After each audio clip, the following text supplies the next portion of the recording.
7. How to prepare the title. First impressions are strong impressions. A title ought therefore to be well studied, and to give, so far as its limits permit, a definite and concise indication of what is to come.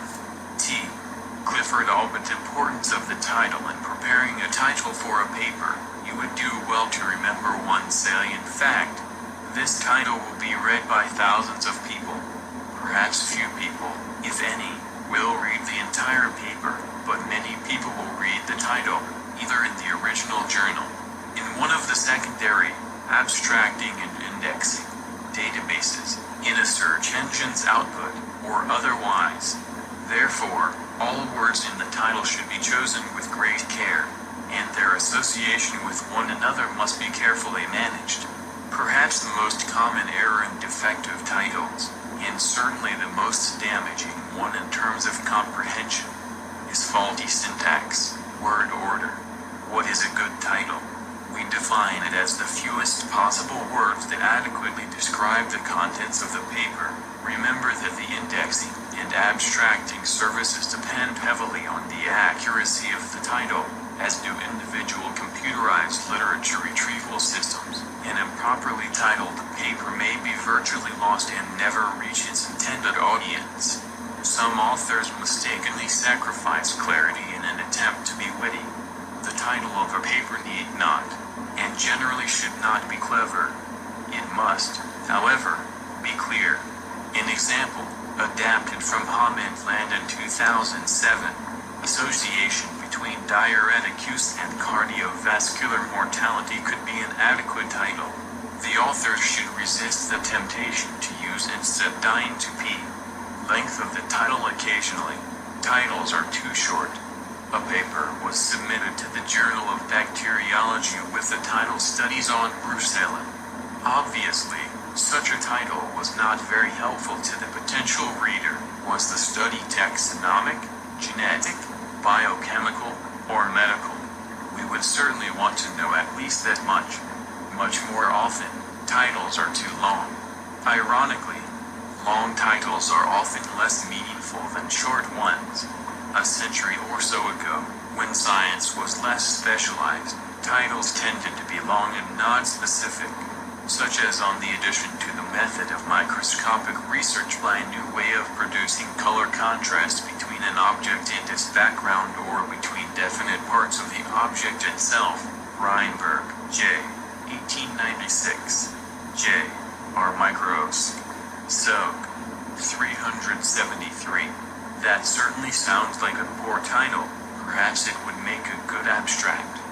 Not only scientists have written rambling titles. Consider this one from the year 1705, a wedding ring fit for the finger, or the staff of divinity on the sword of humanity with directions to those men that want wives, how to choose them, and to those women that have husbands, how to use them.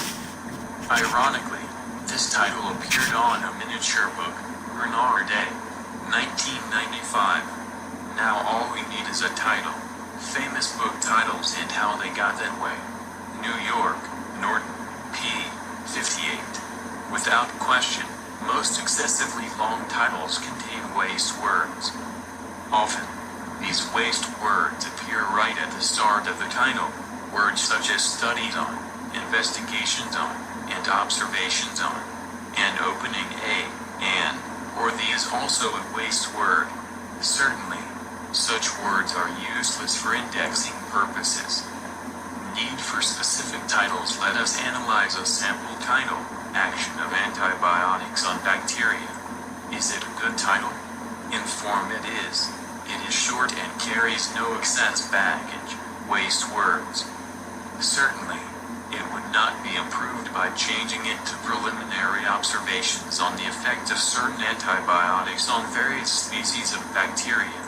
However, and this brings us to the next point, most titles that are too short because they include general rather than specific terms. We can safely assume that the study introduced by the above title did not test the effect of all antibiotics on all kinds of bacteria. Therefore, the title is essentially meaningless. If only one or a few antibiotics were studied, They should be individually listed in the title. If only one or a few organisms were tested, they should be individually listed in the title. If the number of antibiotics or organisms was awkwardly large for listing in the title, perhaps a group name could have been substituted. Examples of more acceptable titles are the following: Action of streptomycin on Mycobacterium tuberculosis. Action of streptomycin, neomycin, and tetracycline on gram-positive bacteria. Action of polyan antibiotics on plant pathogenic bacteria. Action of various antifungal antibiotics on Conjugal albicans and Aspergillus fumigatus. Although these titles are more acceptable than the sample, they are not especially good because they are still too general. If the action of can be defined easily, the meaning might be clearer. For example, the first title might have been phrased inhibition of growth of Mycobacterium tuberculosis by streptomycin. Long ago, Leeuwenhoek used the word animalcules, a descriptive but not very specific word. In the 1930s, Howard Raistrick published an important series of papers under the title Studies on Bacteria. A similar paper today would have a much more specific title. If the study featured an organism, the title would give the genus and species and possibly even the strain. If the study featured an enzyme in an organism, the title would not be anything like enzymes in bacteria. It would be something like dihydrofolate reductase produced by Bacillus subtilis. Importance of syntax in titles. Be especially careful of syntax. Most of the grammatical errors in titles are due to faulty word order. A paper was submitted to the Journal of Bacteriology with the title Mechanism of Suppression of Non-Transmissible Pneumonia in Mice Induced by Newcastle Disease Virus. Unless this author had somehow managed to demonstrate spontaneous generation, it must have been the pneumonia that was induced and not the mice. The title should have read, Mechanism of Suppression of Non-Transmissible Pneumonia Induced in Mice by Newcastle Disease Virus. If you no longer believe that babies result from a visit by the stork, we offer this title, A.M. J. Quinn. Patho. 5242, 1969. Multiple infections among newborns resulting from implantation with Staphylococcus aureus 502A. Is this the staff of life? Another example, Quinn. Rees. 8 to 134. 1960, preliminary canine and clinical evaluation of a new anti-tumor agent, streptozide. When that dog gets through evaluating streptozide, we've got some work we'd like the dog to look over. A grammatical aside, please be careful when you use using. The word using might well be the most common dangling participle in scientific writing. Either there are some more smart dogs, or using is misused in this sentence from a manuscript. Using a fiber optic bronchoscope. Dogs were immunized with sheep red blood cells. Dogs aren't the only smart animals. A manuscript was submitted to the Journal of Bacteriology under the title Isolation of Antigens from Monkeys Using Complement Fixation Techniques. Even bacteria are smart. A manuscript was submitted to the Journal of Clinical Microbiology under the title Characterization of Bacteria Causing Mastitis by Gas Liquid Chromatography. Isn't it wonderful that bacteria can use GLC? The title as a label, the title of a paper as a label. It normally is not a sentence. Because it is not a sentence, with the usual subject-verb-object arrangement, it is simpler than a sentence, or, at least, shorter, but the order of the words becomes even more important. Actually, a few journals do permit a title to be a sentence. An example of such a title, Fruit flies diversified their offspring in response to parasite infection. Science 349 to 747, 2015. One might object to such a title because presence of a verb, in this case, diversify, makes the title seem like a loud assertion. Such a title may sound dogmatic because we are not accustomed to seeing authors present their results in the present tense, for reasons that are discussed in Chapter 30. Rosnour, 1990, p. 108, gave the name assertive sentence title, AST, to this kind of title and presented a number of reasons why such titles should not be used. In particular, ASTs are improper and imprudent because in some cases the AST boldly states a conclusion that is then stated more tentatively in the summary or elsewhere, and ASTs trivialize a scientific report by reducing it to a one-liner. The meaning and order of the words in the title are important to the potential reader who sees the title in the journal table of contents, but these considerations are equally important to all potential users of the literature, including those, probably a majority, who become aware of the paper via secondary sources. Thus, the title should be useful as a label accompanying the paper itself, and it also should be in a form suitable for the machine indexing systems used by Chemical Abstracts, Medline, and others. In short, the terms in the title should be those that highlight the significant content of the paper. As an aid to readers, journals commonly print running titles or running heads at the top of each page. Often the title of the journal or book is given at the top of left-facing pages and the article or chapter title is given at the top of right-facing pages, as in this book. Usually, a short version of the title is needed because of space limitations. The maximum character count is likely to be stated in the journal's instructions to authors. It can be wise to suggest an appropriate running title on the title page of the manuscript. Abbreviations and jargon titles should almost never contain abbreviations, chemical formulas, proprietary, rather than generic, names, jargon, and the like. In designing the title, the author should ask, how would I look for this kind of information in an index? If the paper concerns an effect of hydrochloric acid, should the title include the words hydrochloric acid, or should it contain the much shorter and readily recognizable HCI? The answer seems obvious. Most of us would look under I in an index, not under HC. Furthermore, if some authors used, and journal editors permitted, HCl and others used hydrochloric acid, the user of the bibliographic services might locate only part of the published literature, not noting that additional references are listed under another, abbreviated entry. Actually, the larger secondary services have computer programs that can bring together entries such as deoxyribonucleic acid, DNA, and even ADN, acid deoxyribonucleic.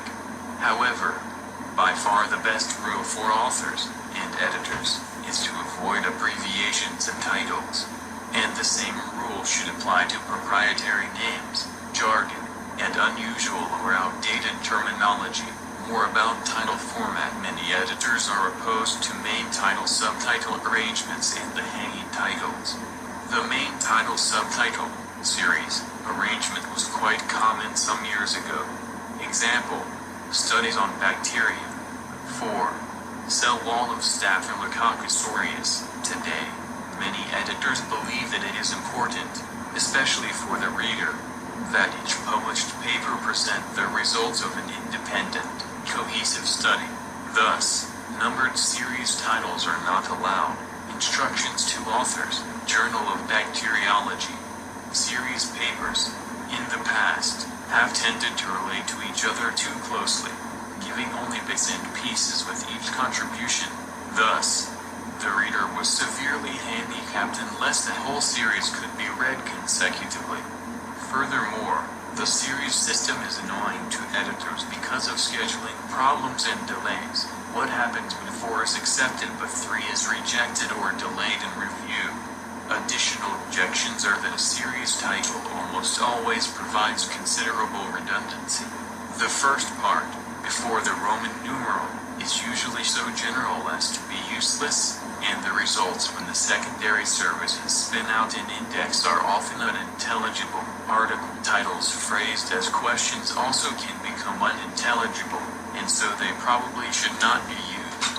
The hanging title, similar to a series title but with a colon instead of the Roman numeral, is considerably better, avoiding some of the problems mentioned. Some journals, especially in the social sciences, partly 2007, seem to favor hanging titles, presumably on the grounds that it is helpful to get the most important words of the title up to the front. Example: Environmental Science and the Media, Effects of Opposing Viewpoints on Risk and Uncertainty Perceptions, Science Communication 37 to 287, 2015. Occasionally, hanging titles may aid the reader, but they may appear pedantic, emphasize the general term rather than a more significant term, necessitate punctuation, and scramble indexes. Use of a straightforward title does not lessen the need for proper syntax, however, or for the proper form of each word in the title. For example, a title reading New Color Standard for Biology would seem to indicate the development of color specifications for use in describing plant and animal specimens. However, in the title New Color Standard for Biologists, Bioscience 27 to 762, 1977, the new standard might be useful for study of the taxonomy of biologists, permitting us to separate the green biologists from the blue ones.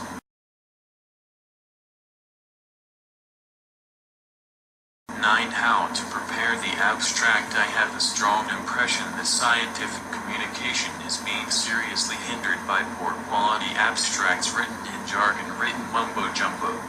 Sheila M. McNabb. Definition: an abstract should be viewed as a miniature version of the paper. The abstract should provide a brief summary of each of the main sections of the paper: introduction, materials and methods, results, and discussion. As Houghton, 1975, put it, an abstract can be defined as a summary of the information in a document. A well-prepared abstract enables readers to identify the basic content of a document quickly and accurately, to determine its relevance to their interests, and thus to decide whether they need to read the document in its entirety. American National Standards Institute, 1979b. The abstract should not exceed the length specified by the journal, commonly 250 words, and it should be designed to define clearly what is dealt with in the paper.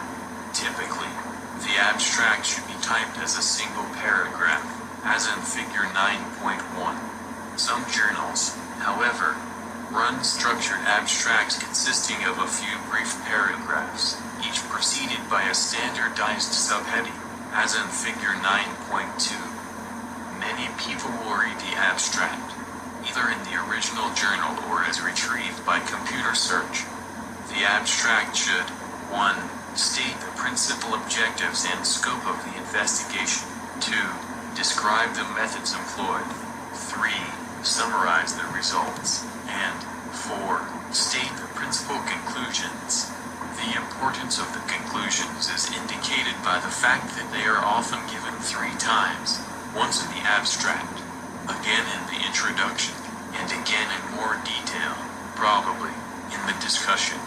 Most or all of the abstract should be written in the past tense because it refers to work done. Effects of scientific writing: training on knowledge and publication output and imaginary study. Scientists must write to succeed, but few receive training in scientific writing.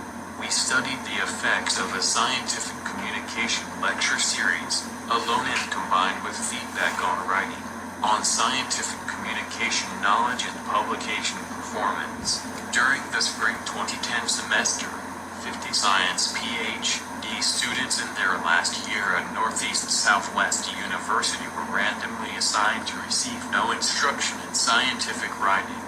Attend 8 one-hour lectures on the topic, or attend these lectures and receive feedback from classmates and an instructor on successive parts of a scientific paper they drafted. Members of each group then took a test of scientific communication knowledge, and the publication output of each group was monitored for 5 years. Members of the groups receiving instruction scored between 80 and 98% on the test of scientific communication knowledge, whereas all but 2 members of the control group scored below 65%.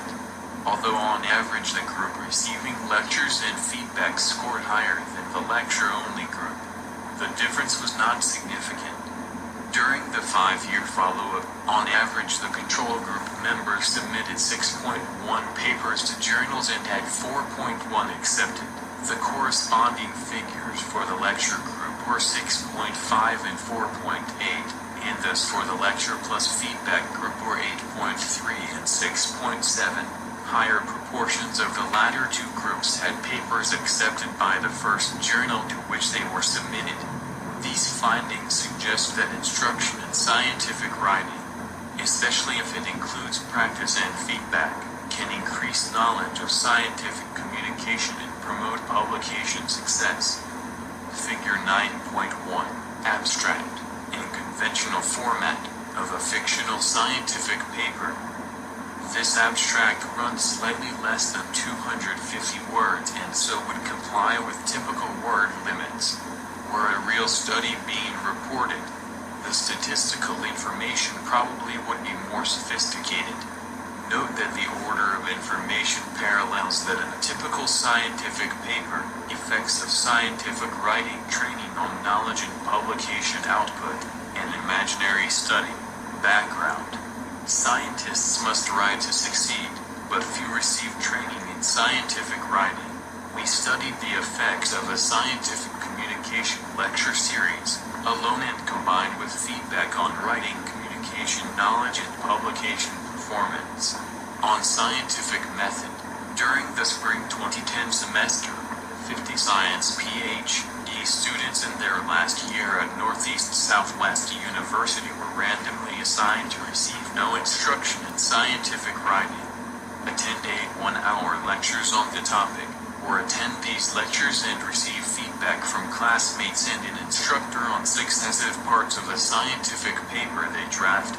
Members of each group then took a test of scientific communication knowledge, and the publication output of each group was monitored for 5 years. Results. Members of the groups receiving instruction scored between 80 and 98% on the test of scientific communication knowledge, whereas all but 2 members of the control group scored below 65%. Although on average the group receiving lectures and feedback scored higher than the lecture-only group, the difference was not significant. During the 5-year follow-up, on average the control group members submitted 6.1 papers to journals and had 4.1 accepted. The corresponding figures for the lecture group were 6.5 and 4.8. And thus for the lecture plus feedback group were 8.3 and 6.7. Higher proportions of the latter 2 groups had papers accepted by the first journal to which they were submitted. Conclusion. These findings suggest that instruction in scientific writing, especially if it includes practice and feedback, can increase knowledge of scientific communication and promote publication success. Figure 9.2. Structured version of the abstract shown in Figure 9. 1. The 2 abstracts are the same except for division into paragraphs and inclusion of headings. As noted, the content is fictional. The abstract should never give any information or conclusion that is not stated in the paper. Literature must not be cited in the abstract, except in rare instances, such as modification of a previously published method. Likewise, normally the abstract should not include or refer to tables and figures. Some journals, however, allow or even require the abstract to include a graphic. Types of abstracts. The preceding rules apply to the abstracts that are used in primary journals and often without change in the secondary services, chemical abstracts, etc. This type of abstract is often called an informative abstract, and it is designed to condense the paper. It can and should briefly state the problem, the method used to study the problem, and the principal data and conclusions. Often, the abstract supplants the need for reading the full paper. Without such abstracts, scientists would not be able to keep up in active areas of research. However, before citing a paper, you should read it in its entirety because some abstracts, surely not yours, though, do not convey an entirely accurate picture of the research. This is the type of abstract that precedes the body of the paper, thus serving as a heading in most journals. Another type of abstract is the indicative abstract, sometimes called a descriptive abstract. This type of abstract, see figure 9.3, is designed to indicate the subjects dealt with in a paper, much like a table of contents, making it easy for potential readers to decide whether to read the paper. However, because of the descriptive rather than substantive nature, it can seldom serve as a substitute for the full paper. Thus, indicative abstracts should not be used as heading abstracts in research papers, but they may be used in other types of publications, such as review papers, conference reports, and government reports.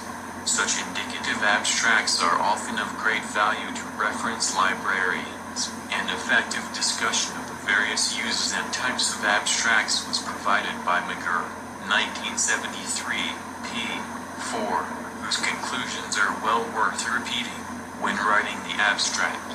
Remember that it will be published by itself, and should be self-contained.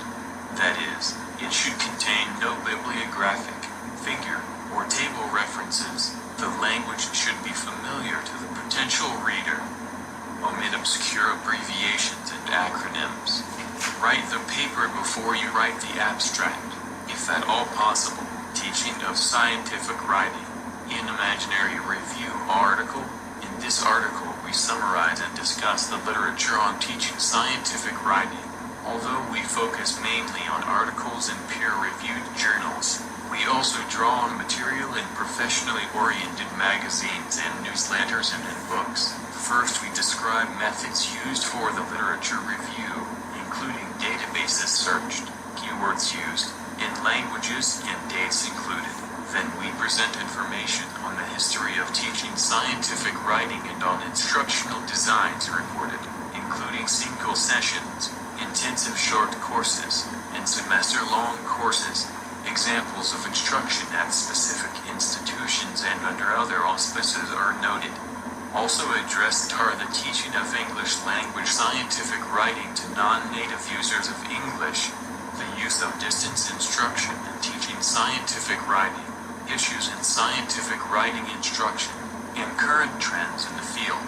Finally, we identify topics on which further research appears advisable. Supplementary materials include annotated lists of textbooks and websites useful in teaching scientific writing.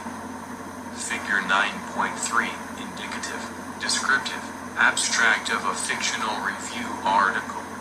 This abstract runs about 150 words.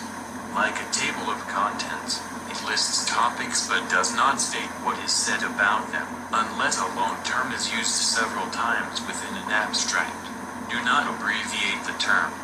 Wait and introduce the appropriate abbreviation at first use in the text, probably in the introduction. Economy of words. Occasionally, a scientist omits something important from the abstract. By far the most common fault, however, is the inclusion of extraneous detail. A scientist once had some terribly involved theory about the relation of matter to energy. He then wrote a terribly involved paper. However, the scientist, knowing the limitations of editors, realized that the abstract of his paper would have to be short and simple if the paper was to be judged acceptable.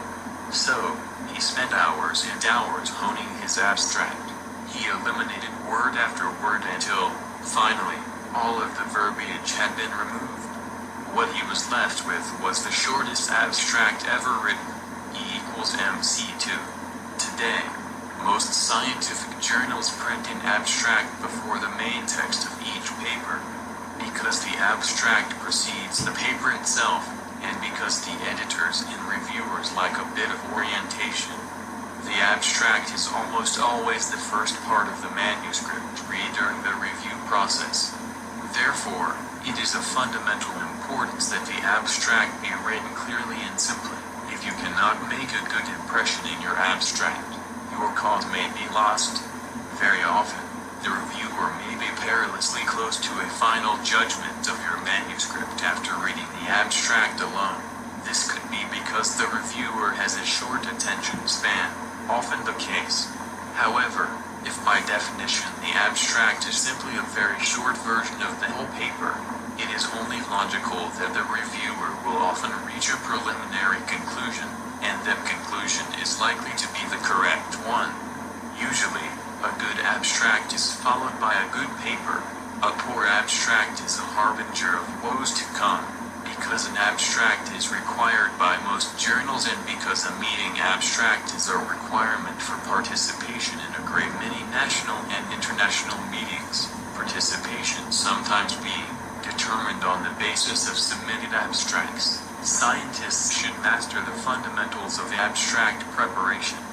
When writing the abstract, examine every word carefully. If you can tell your story in 100 words, do not use 200.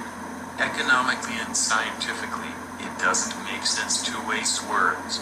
The total communication system can afford only so much verbal abuse. Of more importance to you, the use of clear, significant words will impress the editors and reviewers, not to mention readers, whereas the use of abstruse, verbose constructions might well contribute to a check in the reject box on the review form. Here's an example of an especially brief abstract, which accompanied a paper by M. V. Berry and colleagues, J. Phys. A. Math. Theor. 44 to 490 2001, 2011.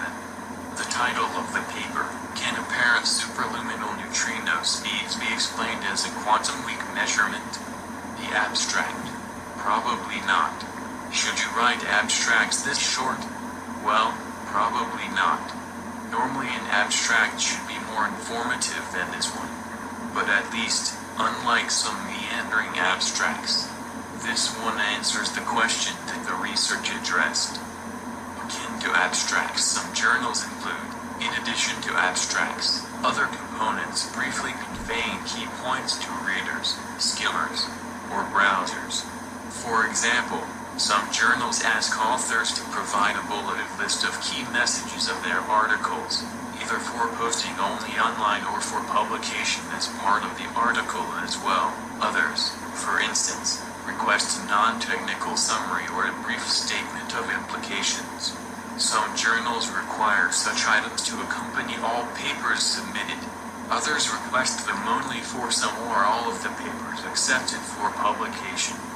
Be aware that you may be asked to provide, in essence, an abstract of your abstract. 13. How to write the discussion. It is the fault of our rhetoric that we cannot strongly state one fact without seeming to belie some other. Ralph Waldo Emerson. Discussion and verbiage. The discussion, which some journals term a comment, especially for short papers, is harder to define than the other sections. Thus, it is usually the hardest section to write. And, whether you know it or not, many papers are rejected by journal editors because of a faulty discussion, even though the data of a paper might be both valid and interesting. Even more likely, the true meaning of the data may be completely obscured by the interpretation presented in the discussion, again resulting in rejection. Many, if not most, discussion sections are too long and verbose. As Doug Saville said, occasionally, I recognize what I call the squid technique. The author is doubtful about his facts or his reasoning and retreats behind a protective cloud of ink. Tableau, September 1972. Another reason some discussions are long and hard to follow is that many authors think they must avoid first person. If you mean I found that, or we conclude that, say so. Try to avoid wordier, and sometimes more ambiguous, instructions such as it was found in the present investigation that, and it is concluded that, some discussion sections remind one of the diplomat, described by Alan Drury in Advise and Consent, Garden City, New York, Doubleday, 1959, p. 47, who characteristically gave answers which go winding off through the interstices of the English language until they finally go shimmering away altogether, and there is nothing left but utter confusion and a polite smile. Components of the discussion. What are the essential features of a good discussion? The main components will be provided if the following injunctions are heeded. 1. Try to present the principles, relationships, and generalizations shown by the results. And bear in mind, in a good discussion, you do not recapitulate the results. 2. Point out any exceptions or any lack of correlation and define unsettled points. Never take the high-risk alternative of trying to cover up or fudge data that do not quite fit. 3.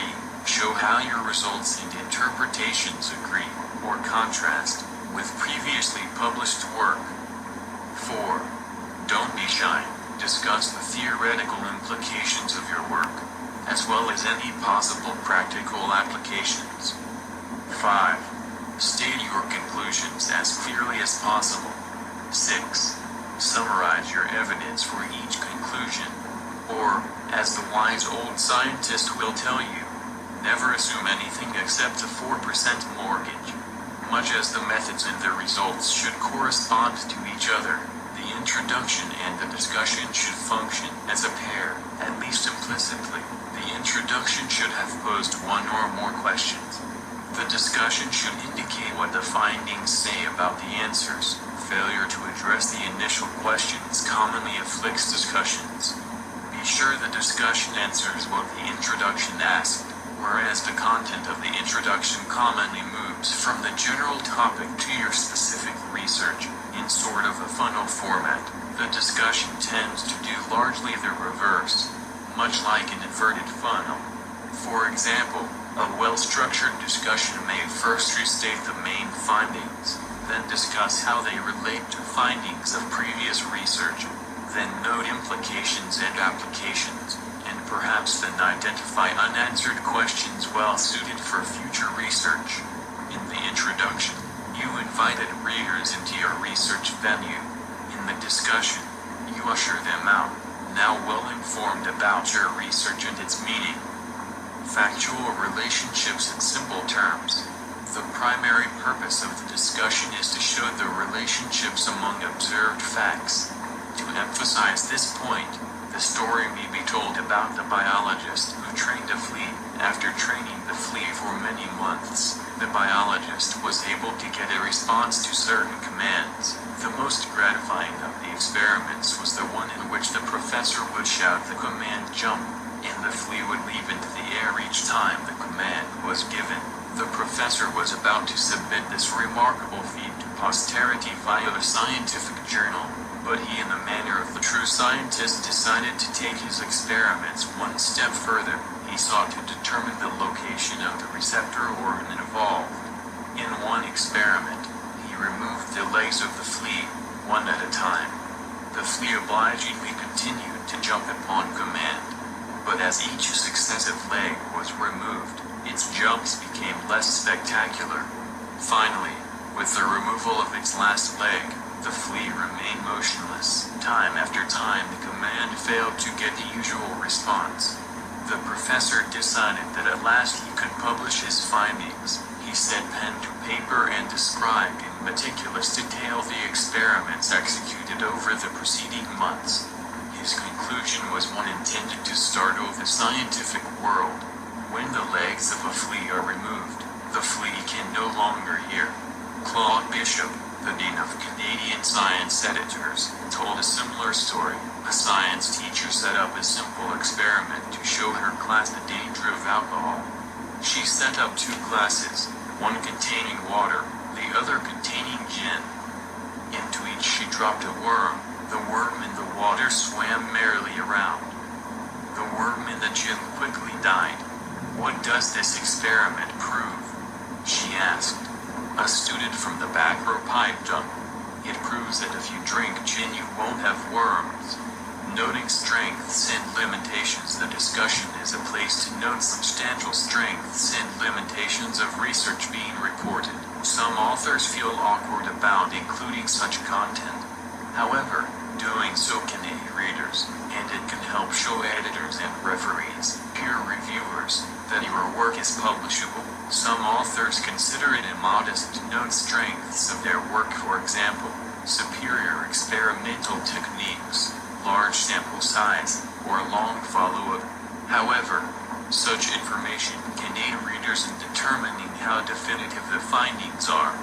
It also can help persuade peer reviewers and editors that your work deserves publication. What if research has significant limitations, such as difficulties with a technique, a relatively small sample size, or relatively short follow-up? Some authors might try to hide such limitations. However, doing so runs counter to the openness that should characterize science. And astute reviewers, editors, or readers might well notice the limitations and assume, either to themselves or in writing, that you were too naive to notice them. It is better, therefore, to identify substantial limitations yourself. In doing so, you may be able to discuss what impact, if any, the limitations are likely to have on the conclusions that can be drawn. Not every discussion needs to discuss strengths or limitations of the research. However, if research has strengths or limitations major enough to be worthy of note, consider addressing them in the discussion. Significance of the paper. Too often, the significance of the results is not discussed or not discussed adequately. If the reader of the paper finds himself or herself asking "so what?" after reading the discussion, the chances are that the author became so engrossed with the trees, the data, that he or she didn't really notice how much sunshine had appeared in the forest. The discussion should end with a short summary or conclusion regarding the significance of the work. In some journals, papers include a separate conclusion section. We like the way Anderson and Thistle, 1947, said it. Finally, good writing, like good music, has a fitting climax. Many a paper loses much of its effect because the clear stream of the discussion ends in a swampy delta.